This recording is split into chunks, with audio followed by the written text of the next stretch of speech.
So, talking about getting the kids involved and how you're able to bring kids with you to council meetings. Does that kind of parlay into your interest in getting the youth involved, youth counselors, and wanting to build up that program? Oh, absolutely. I am so excited that we finally are getting some young people that want to, serve as liaisons, that want to be a part of our city government. When I saw those young people from Tiger Tualatin at the League of Oregon Cities, and I think it was 4 years ago, and I just found that disc. I was cleaning out some stuff and I found it. What well-spoken, confident, capable young people with great ideas. They were learning how to work collaboratively, to think through processes, and to communicate effectively. It was wonderful to see that, and this was a program that not only was in their high schools, plural, but also in their middle schools. So they'd grown it to the point where from 6th grade on there were opportunities to engage in meaningful work. It wasn't just, we'll have you kids over here doing some busy work and we'll call it civics. No, they're in there. They're in there talking about issues that are important to the whole community and giving a youth perspective that was going to help impact the kind of community they were going to live in as young adults. And I was deeply impressed with that, and I thought, well, shoot, Keizer's about volunteerism, isn't it? How do you raise your next generation of volunteers? You get them involved, you show them how it's done, and then you listen to their ideas on how it can be sustained. Because quite frankly, we're not going to be around here forever. I know some of us think, we're going to, 100, 200 years.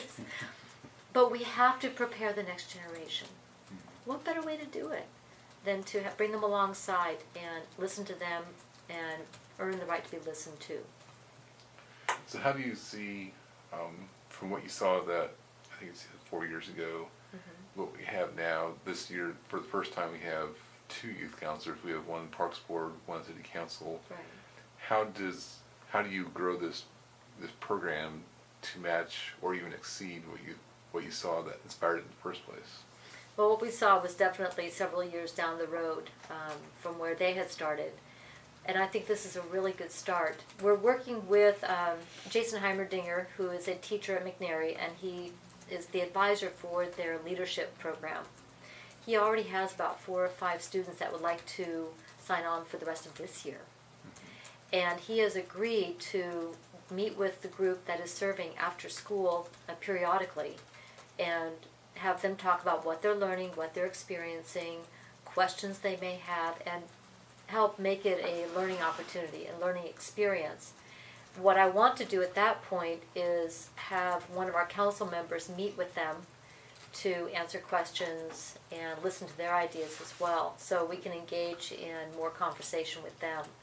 What I'm hoping will happen is that we can parlay this into upcoming years, and that other students will want to have the same experience. From there, we'll see how this grows. You started working for the state. Remind me when that was. I got a job with the state February of 2013. I worked at the Oregon State Legislature as a committee assistant for the 2013 session. Talk about an education. That was an amazing opportunity to experience our state government on a nuts and bolts level. I learned a lot from that experience, and I have a much deeper understanding of how a bill becomes a law. And it's not quite as simple as that little chart they give you in middle school. Not quite. And as fortune would have it, I was assigned after my first 6 weeks to the House Transportation and Economic Development Committee. You? Imagine that. Yeah, and that wasn't because of what I was doing. I've done the transportation portfolio as a counselor for the last 8 years, but that was a position that just happened to open up because of some staffing changes within the community services group. And so they offered it to me, And I said, I'd love to do it. You need to know what I do outside this building to make sure that you know that I'm going to have to keep this separate. Because I'm the chair of our Metropolitan Planning Organization, SCATS, and I'm also the vice chair of our Area Commission on Transportation. And some of those bills we're going to deal with the area commissions. I had no influence. I was committee assistant, not administrator, but I wanted them to know up front. It was amazing opportunity to be able to listen to the entire proceedings and the bills that were before the legislature in 2013 for economic development. So it was good. And then, how did you go from that to the job you have now? Was it just connections, networking? It was a recommendation. Okay. I now work for the Oregon Education Investment Board. I was recommended to them when they were looking for an executive support specialist. And they'd gone through one round and asked Patsy Woods, who is the person in charge of the committee assistants and administrators, for some recommendations. I got an interview and I got on with the team. So I've been there since the end of August of last year. And that's been very, very interesting work, talking about strategic investments that are being recommended, some of them now this year in the governor's budget, for significant changes to our education system. And yes, they do know I'm a homeschooler.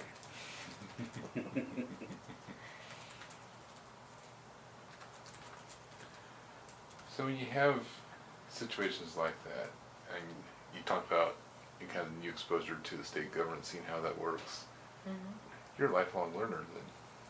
Yes. I'm just Not only naturally a teacher, curious. but a learner as well.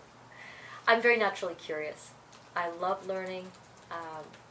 I love seeing how things can work together. I love discovering synergy. And I love connecting people and resources to make good things happen. I don't feel like I need to be the one to do it. If I know this person and this resource put together can make wonderful things, great. I love being a catalyst when I can. But yes, I'm a lifelong learner. I love the opportunity to grow personally as well as professionally. One of the things you did during the election was, and correct me if I have the name wrong, but Coffee with Cathy? That's Is that correct. the name? Mm-hmm. Talk about kind of how this series of meetings came about, what the response was, and what the future is of this program or something like this. Coffee with Cathy was an idea that came about in conversations with my friend and mentor, Art Barbowitz. We were looking for ways for me to connect and have opportunities to listen. And he goes, well, why not Coffee with Cathy? I thought that was a great idea. So the name stuck. I wanted to have these listening times with people and just set aside a space of time. And then I had a little accident at the beginning of August. I had planned to do a walking campaign, do some door-to-door, and I fell and broke my ankle and my foot. Walking campaign, off the table, right there. But the Coffee with Cathy could happen. So I scheduled them intermittently at different coffee houses, hoping to meet with different people, put on my Facebook page, and the response was from sometimes nobody came, that was rare, to as many as 10 to 12 people, and engaged in wide-ranging conversations about different issues, ideas. I'd throw a question out there and see what folks said, and I took a lot of notes. I have a notebook about that thick, and I write down people's ideas with a name and a date. I want to go back and say, you gave me this idea. That nugget that I heard is right here. And from those conversations actually came two of the council goals that we put out this last brainstorming session. Continuing the idea of the youth council, and the other about a convening of youth sports organizations. There's been general consensus that we've got to get them talking to each other. Volunteerism is important. People are busy. We got folks working 2 jobs, trying to keep just keep afloat. Mhm. So if we can help our youth sports organizations network and help each other out, broaden our volunteer base, I think we have an opportunity to make it stronger and involve more people productively. Mhm. So that was an idea that came out. I think we'll see more ideas that will emerge from those. The future of Coffee with Cathy, I'm going to actually schedule out, and I'm actually finished a draft last night for meetings throughout the year.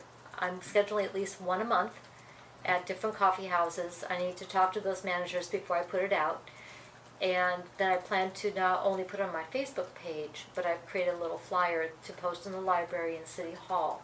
And let people know, if you want to come and talk to me, please come down to Birdie's or to Mommy and Maddie's. I'll be here, and I'll have my notebook and my pen, and the coffee's optional.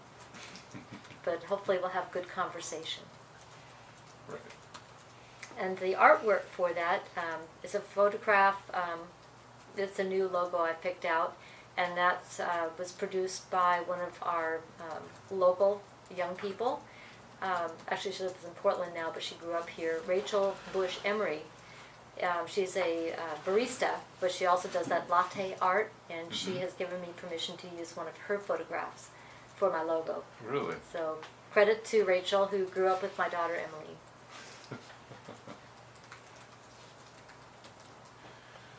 So, why run for mayor? You've been on council, you've had these different experiences. Why run for mayor? And what do you hope to accomplish? I as wanted to Mayor run Clark? for mayor to continue the really good work we've got going. We are now poised with really good plans in place, our master plans for parks, our water system, our road system, our stormwater system. We are now poised to take to the next level as far as economic development goes. With those good plans in place, what I want to do is get the action plans. How are we going to actually implement? The utility plans, they're already underway. We've got great staff. Those have been adopted. We're moving forward with those. Our stormwater system, our road system are in very good shape compared to other cities of our kind, and just good shape, period. We've done a lot with our dollars, and we've been very, very responsible with them. As mayor, I feel I have an opportunity to bring more voices to the table, to work with bringing up the next generation of leaders, to deepen our implementation of our economic plans, and to lead the city into that next phase. Lori's brought us through tremendous growth and maturity. I think somebody put it very well, saying, we've gone from being a gangly teenager city to a mature, well-functioning, and highly respected city. It was Christine Deeker, wasn't it? Yes, it was. Yeah, and I have to concur. We really have come a long way. So now we have the opportunity to keep that good momentum going, to engage more people, and to take a really good look at what our resources are and how together we want to move them forward for our economic future.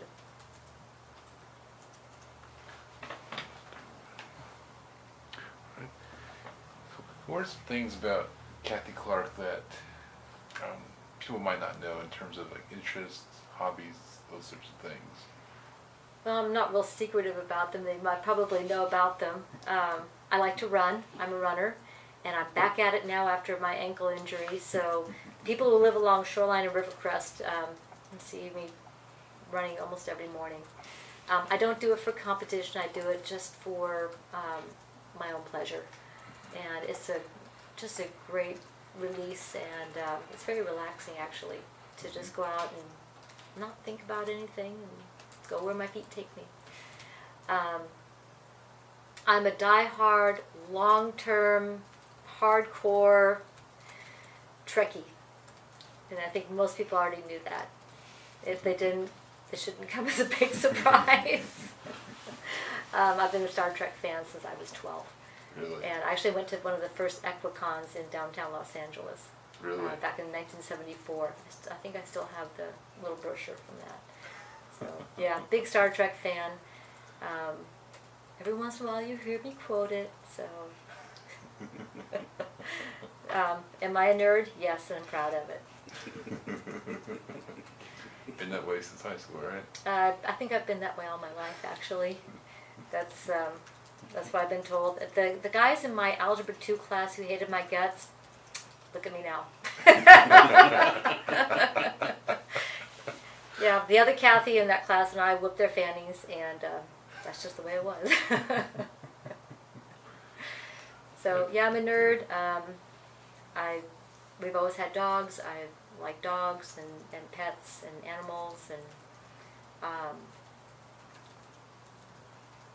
so yeah, it's pretty much. I like to read, always learning, and I haven't talked a lot about my husband except for the fire banquet, but he is now the chief of West Valley Fire half-time because he is retired, which means tired again, and so still married to the fire service, which is a big commitment. So that's pretty much it about me. You say that, and of all the things you've accomplished up to this point, what would Cathy Clark tell her 17-year-old self today? Oh, what a great question.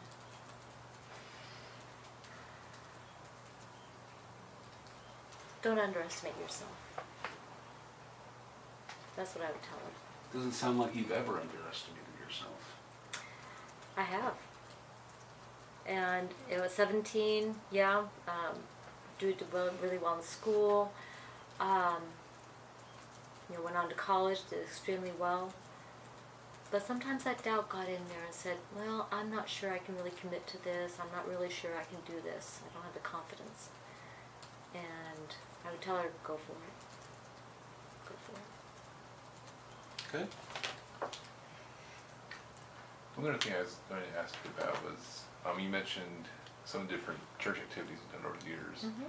Talk about that part and your faith growing up and faith now and all that. Yeah, that's part of my DNA. It's who I am. I was raised in the Anglican church, and my husband and I met at the Church of Christ, which is very different. But I've been a Christian, baptized when I was 19, and just serving the Lord is the foundation of who I am. I look at what I do in our community is my way of for lack of a better word, ministering. This is what I do in my service to others. It's my opportunity to share what I've been given, my blessings, with other people. And in return, I've been blessed far more, truly. Taught Sunday school for 25 years, mostly to Really?